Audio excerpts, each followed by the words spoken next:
Welcome back to SNN, the Satire News Network. I'm Sammy Alexander, and joining me is a man who is currently 90% polyester and 10% evaporated sweat, thanks to a historic heat dome, Podcast Pete.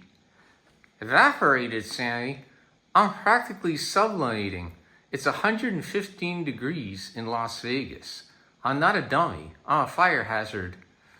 Meanwhile, Washington's governor has declared a state of emergency for wildfires, and Europe is seeing fire clouds so intense they might start their own weather system.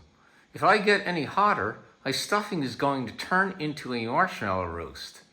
It's a literal pressure cooker, Pete, but things are cooling down in the Middle East. At least according to President Trump. He just claimed on social media that he called off a massive strike on Iran because they asked for a deal. He says the U.S. is locked and loaded at levels of military terror not seen since World War II. Military terror? Finally a marketing slogan for the Pentagon, but Iranian officials aren't buying the art of the deal. They're calling Trump's claims a desperate attempt to blackmail regional leaders. Meanwhile, Palestinian Islamic Jihad has reported signed a disarmament deal, but Hamas is apparently handing out personal rifles to its operatives just to keep the weapons in their hands. It's the emotional support AK-47 loophole, Sammy. Well, speaking of things that are hard to defend, the U.S. economy grew a sluggish 1.5% last quarter, and mortgage rates hit 6.66%. 6.66? That's not an interest rate. That's an omen. Even the Fed under new chair Kevin Warsh is divided. They held rates steady, but their members wanted to hike them anyway. Warsh is giving these minimalists 167 word press conferences now. He's basically the Ernest Hemingway of banking. Short sentences, lots of subtext, and anyone leaves feeling a bit more depressed about the price of gas.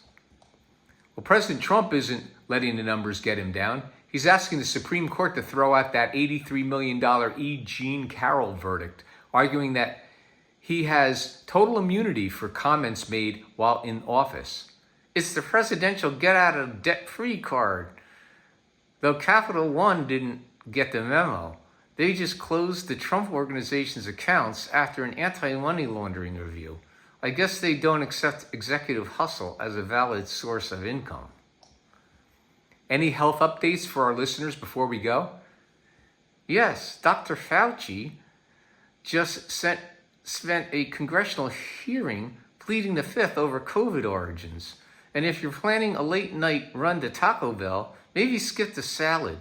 The FDA says their shredded lettuce is crawling with diarrhea-causing parasites in 5 states. Yuck, that's a grim choice, Pete. Parasites or empty accounts. I'll take the parasites, Sammy. At least they don't charge interest. Well, that's our show. I'm Sammy Alexander. Please subscribe to our YouTube channel so that it updates you when new shows post. And there's no charge to subscribe. I'm Podcast Pete, currently checking my scenes for parasites and high-interest debt. Good night. Good night.